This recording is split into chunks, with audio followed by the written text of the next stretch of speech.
नमस्कार दोस्तों, UP triple S C lectures online में आप सभी लोगों का स्वागत है। हमारी ईमेल आईडी है uptripplesclecturesonline@gmail.com।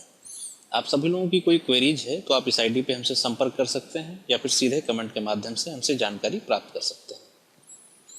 आज के वीडियो लेक्चर में हम लोग यूपी पीएससी के बीईओ, जिसको आप लोग खंड शिक्षा अधिकारी या फिर एसडीआई के नाम से जानते हैं, और आरओ यानी कि समीक्षा अधिकारी और सहायक समीक्षा अधिकारी पे चर्चा करेंगे। क्योंकि आप सभी लोगों को पता है कि यूपी पीएससी का जो पैटर्न है, क्वेश्चन पूछने का तरीका है, वो थोड़ा सा अलग होता जा रहा है। लगभग जो है आईएएस लेवल के क्वेश्चंस पूछे जाने लगे हैं। अगर आपको एक एक फैक्ट नहीं पता है तो आप जो है क्वेश्चंस को ठीक तरीके से नहीं कर पाएंगे, गलतियां होने के चांसेस ज़्यादा हो जाएंगे। इसलिए जो भी महत्वपूर्ण क्वेश्चंस हैं मैं उस पर आपसे चर्चा कर लूँगा और साथ ही उनके ऑप्शंस को आपको क्लियर करा दूंगा, जिससे कि आपको आने वाली परीक्षाओं में मदद मिलेगी। तो अगर वीडियो में आपको प्रश्नों का लेवल अच्छा लगे तो वीडियो को अधिक से अधिक लाइक करिएगा और अपने फ्रेंड्स के साथ शेयर करिएगा, और जो लोग नए हैं वो लोग चैनल को सब्सक्राइब करेंगे। तो आइए शुरू करते हैं। आइए पहला क्वेश्चन देखते हैं।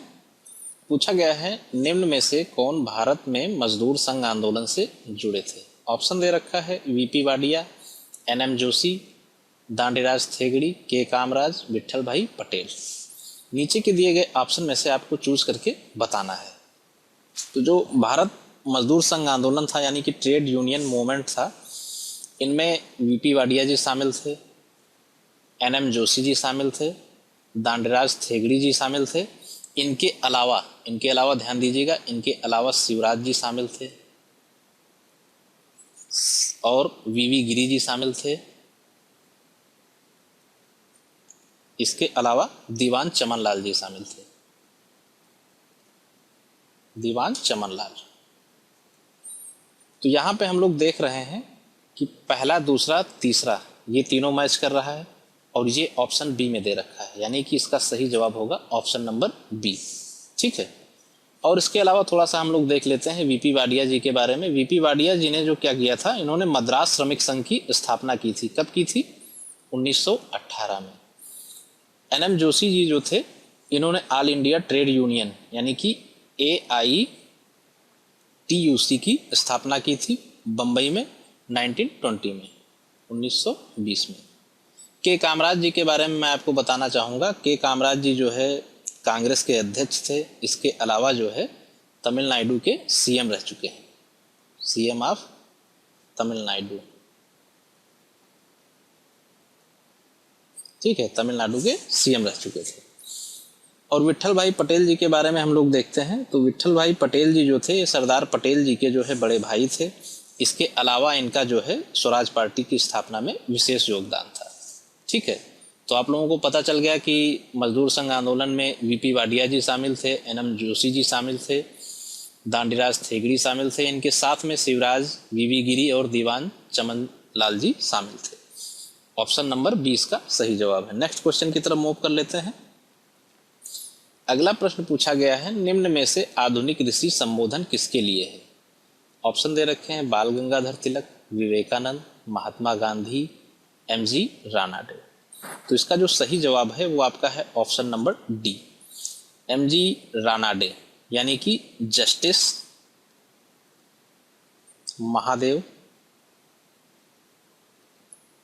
महादेव गोविंद रानाडे।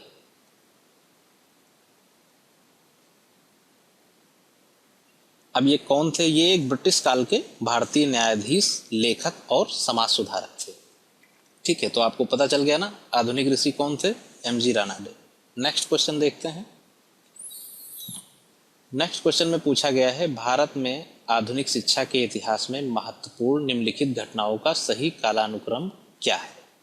ये घटनाएं दी हुई हैं, जैसे पूना में महिला विश्वविद्यालय की स्थापना, कार्लायल परिपत्र, हंटर कमीशन, अलीगढ़ मुस्लिम विश्वविद्यालय। तो इनका घटनाक्रम देखना है। तो पूना में महिला विश्वविद्यालय की स्थापना कब हुई थी? 1916 में हुई थी। और जो आपका कार्लायल सर्कुलर कब जारी हुआ था? ये 1905 में जारी हुआ था। हंटर कमीशन 1882, अलीगढ़ मुस्लिम विश्वविद्यालय 1875। अब इनका सही कालानुक्रम देखेंगे तो क्या हो जाएगा, सबसे पहले जो है अलीगढ़ मुस्लिम विश्वविद्यालय की स्थापना हुई, उसके बाद में हंटर कमीशन आया, उसके बाद में आपका कार्लायल परिपत्र जारी किया गया, फिर जो है पुणे में महिला विश्वविद्यालय की स्थापना की गई 1916 में। तो यानी कि सबसे पहले 4 3 2 1 का क्रम आएगा, जो कि आपका जो है ऑप्शन नंबर बी में है। ठीक है, 4 3 2 1 का, तो इस तरीके से आपका जो है ऑप्शन नंबर बी सही हो जाएगा। नेक्स्ट क्वेश्चन हम लोग देख लेते हैं। निम्नलिखित आर्द्र क्षेत्रों में किन्हें रामसर का दर्जा प्राप्त है? ऑप्शन दे रखा है चिल्का झील, लोकटक, केवलादेव, वूलर झील, और यहां से आपको चूज करना है केवल 1 2 या फिर 2 और 3 या फिर 1 2 3 या फिर ये सभी। ठीक है, तो मैं आपको बताना चाहूंगा जो रामसर सूची है उसमें वर्तमान में 27 स्थल शामिल हैं। ठीक है, इन 27 स्थल में ये सारे स्थल आते हैं, चिल्का झील, लोकटक, केवलादेव और वूलर झील। ठीक है, तो इस हिसाब से ऑप्शन नंबर डी इसका सही हो जाएगा, ये सभी शामिल हैं। और थोड़ा सा और जानकारी ले लेते हैं। चिल्का झील आपकी ओडिशा में है, कभी कभी पूछा जा सकता है कहाँ पे है। और जो आपकी वूलर झील है, वूलर झील जम्मू एंड कश्मीर में है।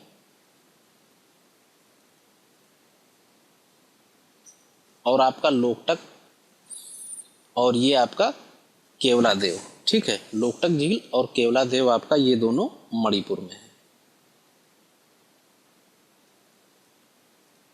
ठीक है, चिल्का झील ओडिशा में हो गई, लोकटक झील आपकी मणिपुर में हो गई, केवलादेव राष्ट्रीय उद्यान आपका मणिपुर में हो गया और वूलर झील जम्मू कश्मीर में हो गई। ठीक है, नेक्स्ट क्वेश्चन की तरफ मूव कर लेते हैं। मीथेन निम्न में से किससे निकलती या उत्सर्जित होती है? केवल धान के खेतों से, केवल दीमक की बाम्बी से, ए और बी दोनों से, या उपरोक्त में से किसी में से? ठीक है, तो मीथेन गैस के स्रोत 2 टाइप के होते हैं। एक तो आपका मानवीय स्रोत होता है। ठीक है, मानवीय स्रोत हो गया, तो मानवीय स्रोत में आपके धान के खेत आ जाते हैं, कोयले की खदानें आ जाते हैं, घरेलू पशु आ जाते हैं। और जो आपका प्राकृतिक स्रोत होता है, ठीक है, प्राकृतिक स्रोत में आपके क्या आ जाएंगे, आर्द्रभूमि आ जाएगा, दीमक आ जाएगा, हाइड्रेट्स आ जाएगा, समुद्र आ जाएंगे। ठीक है, तो यहाँ पे आपके जो है दोनों ऑप्शन दिए हुए हैं, धान के खेत भी दिए हुए हैं और दीमक की बाम्बी भी दी हुई है, तो यानी कि ये दोनों सही होंगे। और ऑप्शन नंबर सी में दे रखा है ए और बी दोनों।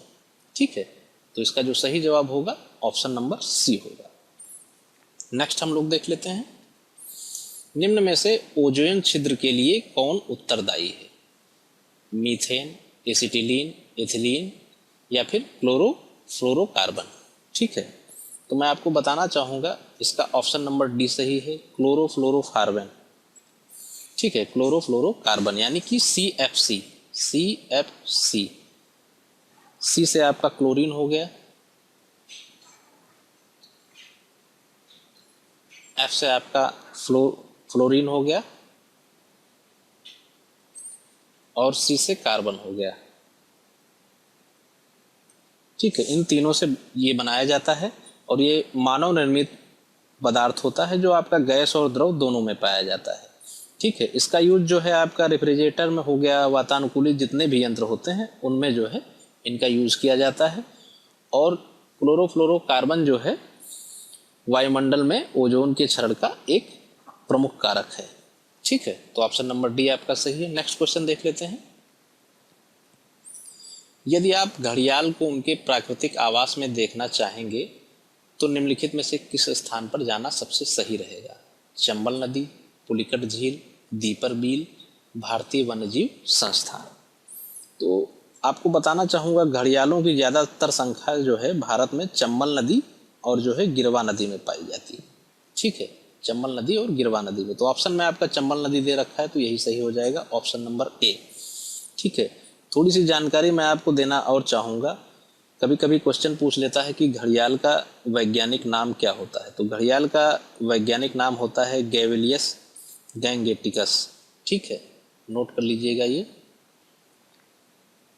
गैविलियस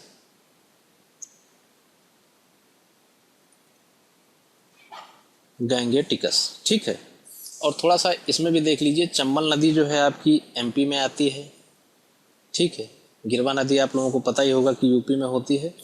और जो आपकी पुलिकट झील है, ये 84% इसका हिस्सा जो है आंध्र प्रदेश में आता है, ठीक है। और आपका 16% हिस्सा जो है इसका तमिलनाडु में आता है। जो आपकी दीपर झील है ये गुवाहाटी में है, असम में पड़ती है। और भारतीय वन्य जीव संस्थान देहरादून में है, देहरादून यानी कि उत्तराखंड, ठीक है। तो नेक्स्ट क्वेश्चन देख लेते हैं। पूछा गया है मैग्नाट रेखा थी, मैग्नाट रेखा किन किन देशों के बीच में की सीमा है, ठीक है। तो ऑप्शन दे रखा है फ्रांस और जर्मनी के बीच की सीमा, पूर्वी जर्मनी और पोलैंड के बीच की सीमा, अमेरिका और कनाडा के बीच की सीमा, भारत और अफगानिस्तान के बीच की सीमा, ठीक है, भारत और अफगानिस्तान के बीच की सीमा। तो मैग्नाट रेखा जो है वो फ्रांस और जर्मनी के बीच की सीमा है। इसका ऑप्शन नंबर ए सही हो जाएगा, ठीक है। और नीचे देख लेते हैं हम लोग, दिया है पूर्वी जर्मनी और पोलैंड के बीच की सीमा को हम लोग क्या कहते हैं, तो उसको हम लोग क्या कहते हैं, ओडरनास रेखा। नोट कर लीजिएगा, ये चीज इंपॉर्टेंट है, ओडरनास रेखा।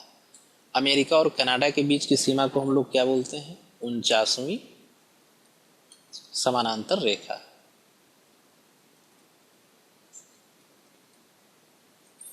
भारत और अफगानिस्तान के बीच की सीमा को सभी लोगों को पता है कि डूरन रेखा के नाम से जानते हैं। नेक्स्ट क्वेश्चन देख लेते हैं। नेक्स्ट क्वेश्चन देख लेते हैं। निम्नलिखित कथनों पर विचार कीजिए। कथन ए है, मोहम्मद तुगलक की प्रतीक मुद्रा योजना असफल सिद्ध हुई, ठीक है। कथन आर दे रखा है, मोहम्मद तुगलक का मुद्रा निर्गमन पर उचित नियंत्रण नहीं था।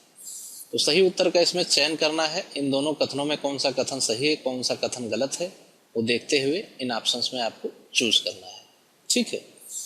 तो मैं आपको बताना चाहूंगा, इसका जो सही जवाब होगा वो आपका ऑप्शन नंबर ए होगा, ठीक है। क्यों होगा ये भी बता देता हूं आपका। इसमें दे रखा है ए और आर दोनों सही हैं, आर सही व्याख्या है ए की, ठीक है। तो जो मोहम्मद बिन तुगलक था, इसने क्या किया था, इसने जो है इसकी 5 मुख्य योजनाएं थी, ठीक है। काफी फेमस नाम है मोहम्मद बिन तुगलक, ठीक है। इन्होंने 5 जो योजनाएं थी उनमें से आपका जो है पहला था दोआब में कर वृद्धि की, दूसरी थी आपका देवगिरी को राजधानी बनाया था, तीसरी थी सांकेतिक मुद्रा जारी करना, चौथा था खुरासान पर आक्रमण और पांचवा कराचिल की ओर अभियान। तो इनकी जो तीसरी योजना थी सांकेतिक मुद्रा जारी करना, ये जो है इनकी योजना जो है असफल सिद्ध हुई थी, चूंकि इनका जो है मुद्रा निर्गम में उचित नियंत्रण नहीं था। अब जैसे मान लीजिए इन्होंने सांकेतिक मुद्रा या फिर प्रतीक मुद्रा योजना जो है चलाया, तो उसको जो है असफल होने का मुख्य कारण क्या था कि सिक्का ढालने पर जो है राज्य का नियंत्रण नहीं था। प्रतीक मुद्रा जो होती थी उसका मूल्य जो है चांदी की मुद्रा के मूल्य के बराबर रखा गया था, जिससे होता ये था कि तमाम जो है टकसाल जाली टकसाल बन गए थे और जाली प्रतीक मुद्राएं बनाए जाने लगी थी। यहाँ तक कि इनके राज्य में ये भी होने लगा था कि जाली सिक्कों से जो है लगान दे दिया जाता था, जिससे कि इनको जो है भारी क्षति का सामना करना पड़ा था और इनकी जो है मुद्रा योजना असफल सिद्ध हुई थी। तो ये दोनों कथन सही हैं, ठीक है। और कथन आर जो है एक ही सही व्याख्या है, ठीक है। नेक्स्ट क्वेश्चन देख लेते हैं।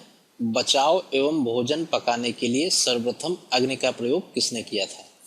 ऑप्शन में दे रखा है निएंडरथल मानव, क्रोमेग्नान मानव, जावा मानव और पीकिंग मानव, ठीक है। तो जावा मानव जो थे, इन्होंने बचाव एवं भोजन पकाने के लिए सर्वप्रथम आग का प्रयोग किया था। तो ऑप्शन नंबर सी इसका सही जवाब है। अब जावा मानव के बारे में आपको एक विशेष बात बता देता हूँ, इसके अवशेष जावा द्वीप में पाए गए थे, इसलिए इसे जो है जावा मानव कहा जाता है। यहाँ से एक क्वेश्चन और बनता है कि आधुनिक मानव का पूर्वज किसे कहा जाता है, ठीक है। और एक क्वेश्चन बनता है कि चट्टानों पर रंगीन चित्रकारी सर्वप्रथम किसने की थी? तो इसका जो सही जवाब होगा वो आपका होगा क्रोमेग्नान मानव। क्रोमेग्नान मानव जो है आधुनिक मानव के पूर्वज कहे जाते थे और चट्टानों पर जो है रंगीन चित्रकारी जो है सर्वप्रथम क्रोमेग्नान मानव ने की थी, ठीक है। नेक्स्ट क्वेश्चन देख लेते हैं। सबसे बड़ा विषाणु है pox virus, herpes virus, sarcoma virus या फिर ट्यूमर वायरस? तो सबसे बड़ा विषाणु जो है वो आपका पॉक्स वायरस है, ऑप्शन नंबर ए इसका सही जवाब है।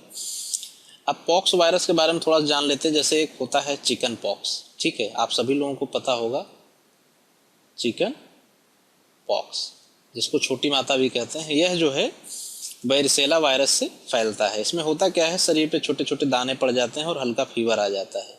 और कहा यह भी जाता है कि यदि ये व्यक्ति को एक बार हो जाता है तो दोबारा जो है इस रोग के होने के चांसेस जो है बहुत कम रहते हैं, ना के बराबर रहते हैं, क्योंकि शरीर में होता है प्रतिरोधक क्षमता जो है इनसे इस रोग से लड़ने की बढ़ जाती है, ठीक है। दूसरा आपका जो होता है स्मॉल पॉक्स, ठीक है। स्मॉल पॉक्स जो है इसको जो है चेचक कहते हैं। बच्चों को आप लोगों को पता होगा कि 6 से 3 महीने के अंदर टीके लगवाए जाते हैं चेचक के, तो ये वही वायरस है, ठीक है। ये जो है वेरिबोला वायरस के कारण होता है। इसमें होता क्या है, रोगी को बहुत तेज बुखार होता है और शरीर में जो है लाल दाने निकल आते हैं। और आपका जो हर्पीस वायरस है, हर्पीस वायरस का क्या होता है, ये जो है हर्पीस वायरस से फैलता है। ये एक टाइप की जो है स्किन डिसीज है, ठीक है। इसमें होता क्या है, त्वचा में सूजन हो जाती है, ठीक है, खुजली होती है, और इसका जो रोकथाम है एंटीसेप्टिक दवाओं से जो है मुक्ति पाई जाती है इस रोग से, ठीक है। तो आपको पता चल गया सबसे बड़ा विषाणु कौन सा है, पोक्स वायरस। नेक्स्ट क्वेश्चन देखते हैं। राष्ट्रीय पंचांग के संबंध में कौन सा कथन सही है? ऑप्शन दे रखे हैं। भारतीय राष्ट्रीय पंचांग विक्रम संवत पर आधारित है। राष्ट्रीय पंचांग को 26 जनवरी 1950 से अपनाया गया था। अब आपको इन ऑप्शंस में से बताना है कि कौन सा सही है और कौन सा गलत है। तो ये दोनों ऑप्शन जो है आपके बिल्कुल भी गलत है, ठीक है। तो यानी कि जो है इसका सही जवाब होगा ऑप्शन नंबर डी, ना तो एक सही और ना ही दूसरा सही है। तो मैं आपको बताना चाहूँगा जो राष्ट्रीय पंचांग है वो विक्रम संवत पे ना आधारित होकर के जो है आपका शक संवत पर आधारित है, ठीक है। और राष्ट्रीय पंचांग को जो है 22 मार्च, ठीक है, 22 मार्च 1957 को अपनाया गया था, ठीक है, 1957 को अपनाया गया था, ठीक है। तो ये क्वेश्चन आपको पता चल गया। नेक्स्ट क्वेश्चन देख लेते हैं। नेक्स्ट क्वेश्चन देख लेते हैं। प्रधानमंत्री कार्यालय के संबंध में कौन सा कथन सही है? ऑप्शन दे रखे हैं। यह वर्ष 1977 में अस्तित्व में आया। इसका प्रधान कैबिनेट सचिव होता है। नीचे दिए गए ऑप्शंस में से आपको चूज करके बताना है कि कौन सा सही है, ठीक है। तो भाई मैं आपको बताना चाहूँगा कि भारत के प्रधानमंत्री कार्यालय को सबसे पहले जो है प्रधानमंत्री सचिवालय कहा जाता था। लेकिन हुआ ये कि जब भारत के 4th PM बने, 4th PM कौन थे भारत के? मोरारजी देसाई जी ने। तो इनके कार्यकाल में इसको जो है PMO ऑफिस के नाम से जाना जाने लगा, ठीक है। PMO ऑफिस मतलब प्राइम मिनिस्टर्स ऑफिस, ठीक है। अब जब ये नाम मिल गया, और दूसरी चीज मैं बता दूं आपको कि इसका जो PMO ऑफिस का जो हेड होता है वो खुद PM होता है, यानी कि प्राइम मिनिस्टर, प्रधानमंत्री, ठीक है। तो एक चीज आपको क्लियर हो गई कि 4th PM के जो है कार्यकाल में, यानी कि 1977 में इसको जो है PMO नाम दिया गया। उसके पहले इसे प्रधानमंत्री सचिवालय कहा जाता था।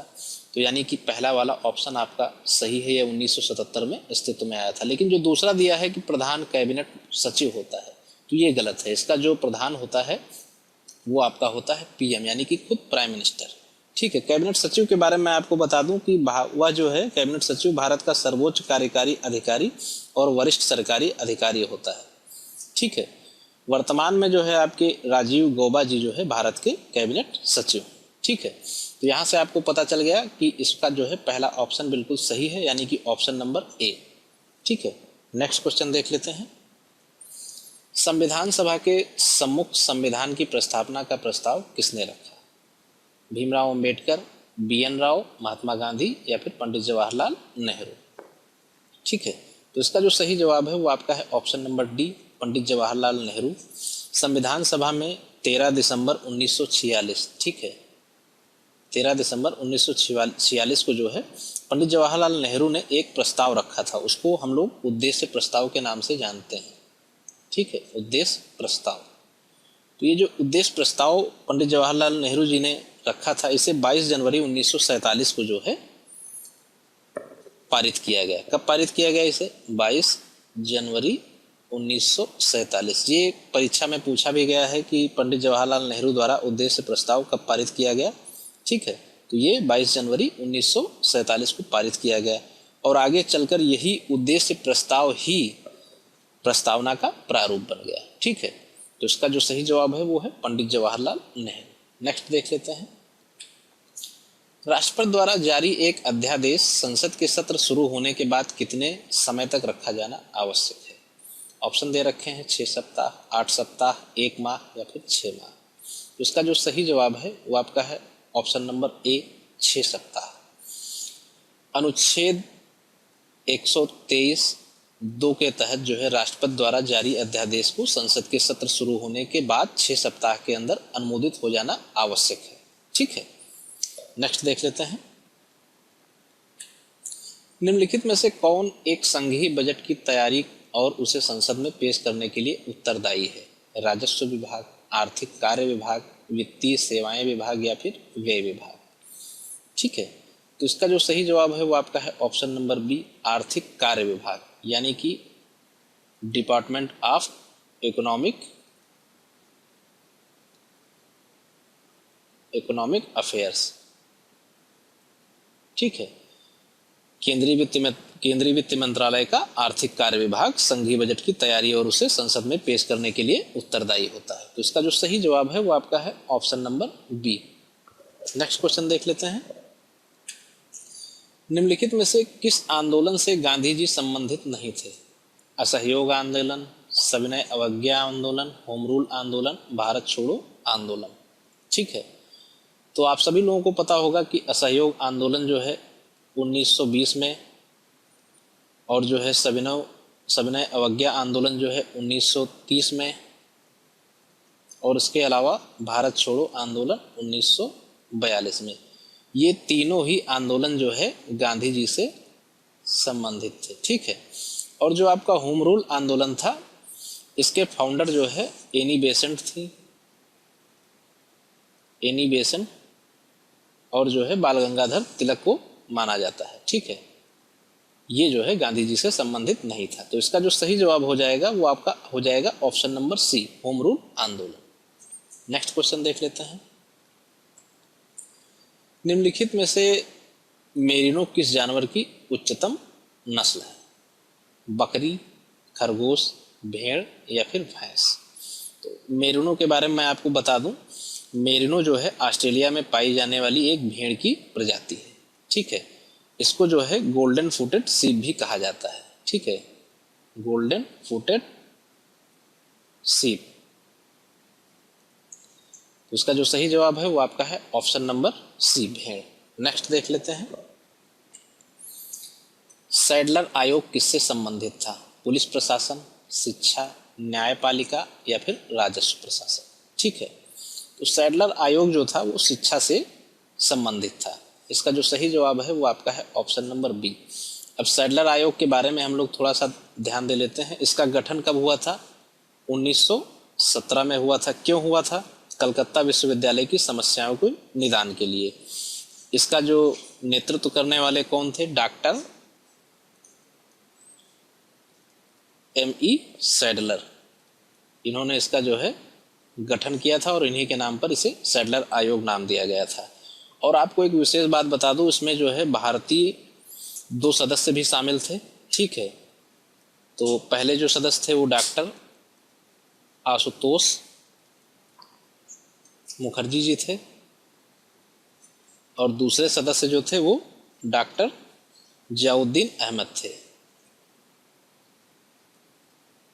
जियाउद्दीन अहमद। ठीक है, तो आपको पता चल गया सैडलर आयोग किससे संबंधित था? शिक्षा से संबंधित था। नेक्स्ट देख लेते हैं। निम्नलिखित में से कौन सा युग्म सुमेलित नहीं है? ये आज का हमारा लास्ट क्वेश्चन होगा। ठीक है, बंदरगाह दिए हैं और साथ में उनके देश दिए हुए हैं। ठीक है, तो रोडरटम नीदरलैंड, इगारका चीन, मॉन्टेविडियो उरुग्वे, जकार्ता इंडोनेशिया। तो इसमें मैं आपको बताना चाहूँगा कि जो आपका बी ऑप्शन है यानी कि इगारका, पोर्ट ऑफ इगारका, पोर्ट ऑफ इगारका, ये आपका जो है रसिया में है, चाइना में नहीं है। ठीक है, तो इसमें पूछा भी गया है कि कौन सा युग्म सुमेलित नहीं है, तो ऑप्शन नंबर बी जो है इसका सही जवाब होगा। ये जो है ठीक से सुमेलित नहीं है। इगारका का जो है, इगारका बंदरगाह रसिया में पड़ता है। ठीक है, तो आज के वीडियो में बस यहीं तक। नेक्स्ट वीडियो में आप लोगों से फिर मुलाकात होगी कुछ अच्छे प्रश्नों के साथ में। और मैं आप लोगों को एक बात लास्ट में बताना चाहूँगा कि जो लोग नए हैं वो लोग चैनल को सब्सक्राइब करेंगे और अपने क्वेश्चंस का लेवल का जो स्तर है थोड़ा सा बढ़ाएंगे और डिटेल में पढ़ने की कोशिश करेंगे, जिससे होगा ये कि आप लोगों को काफ़ी इम्प्रूवमेंट अपने अंदर देखने को मिलेगा और परीक्षा के कोई भी क्वेश्चन आपके जो है पकड़ से बाहर नहीं जाएंगे। ठीक है, तो वीडियो अच्छा लगा हो तो लाइक कीजिएगा, जो लोग नए हैं वो लोग चैनल को सब्सक्राइब करेंगे। Thank you.